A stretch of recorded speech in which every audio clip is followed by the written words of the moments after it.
জ্বালানি তেলের ভোগান্তি নিয়ে আরও জানাতে তেজগাঁও থেকে যোগ দিচ্ছেন সহকর্মী খালেদ রায়হান। খালেদ রায়হান, যেমনটি আপনি আগেও জানিয়েছেন যে দুপুর ১২টা-১টা পর্যন্ত তেল সরবরাহ শুরু হয় না, তো এখন আপনি যেখানে রয়েছেন সেখানে কি জ্বালানি তেল সরবরাহ করা হচ্ছে কিনা, যানবাহনের সারি কেমন দেখছেন?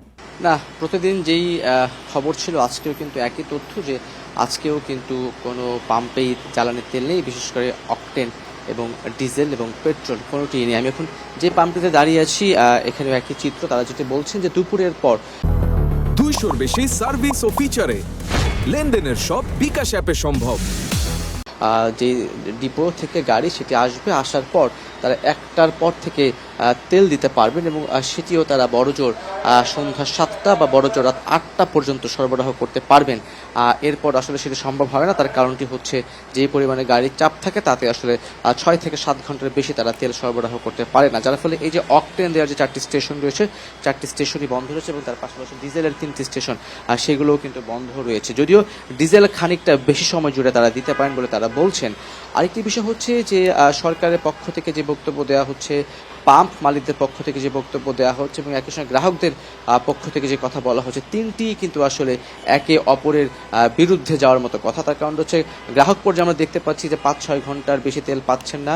পাম্প মালিক যারা আছেন তারা বলছেন যে তারা আগে যে পরিমাণের তেল পেতেন তারা এখন সেই পরিমাণের তেল ডিপো থেকে তাদেরকে দেওয়া হচ্ছে না। একই সঙ্গে যারা সরকার আছেন, সরকারের পক্ষ থেকে বলা হচ্ছে, কিছুক্ষণ আগেও আমরা প্রতিবেদন দেখছিলাম, তারা বলছেন যে তাদের তেলের কোনো ঘাটতি নেই।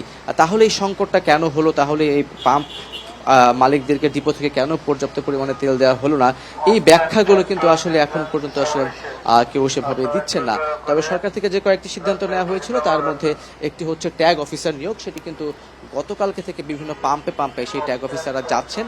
তারা কি পরিমাণে তেল মজুত করা আছে বা ডিপো থেকে আনা হয়েছিল, কি পরিমাণে তেল বিক্রি করা হয়েছে, কতটুকু রয়েছে, সেই তথ্যগুলো তারা যাচাই বাছাই করছেন।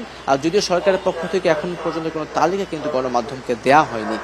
এবং একই সঙ্গে আমি যদি বলি যে শিক্ষা প্রতিষ্ঠান বন্ধেরও একটি ঘোষণা এসেছে, 3 দিন অনলাইন এবং 3 দিন বন্ধ ঠিক না, 3 দিন অনলাইন 3 দিন অফলাইন ক্লাস নেওয়া হবে, যাতে জ্বালানি তেলের যেই চাহিদা সেটি কমার জন্য। আজকে শীতের প্রথম দিন হলেও প্রভাব কিন্তু এখন পর্যন্ত তেমন অর্থে পড়েনি, বরং গতকালকে আজকে দুদিনই কিন্তু তারা আগের দিনের গুলোর তুলনাতে চাপ কিছুটা বেশি। আগে আমরা যেখানে দেখতাম যে যেখানে তেল দেওয়া শুরু হয়েছে সেখানে শুধুমাত্র ভিড় থাকতে, এখন কিন্তু দেখছি যেখানে তেল দেওয়া হচ্ছে না সেখানেও কিন্তু দীর্ঘ লাইন ধরে অনেক অপেক্ষা করছেন তেল নেওয়ার জন্য। তেজগাঁও থেকে জ্বালানি সংকটের খবর জানাচ্ছিলেন সহকর্মী খালেদ রায়হান।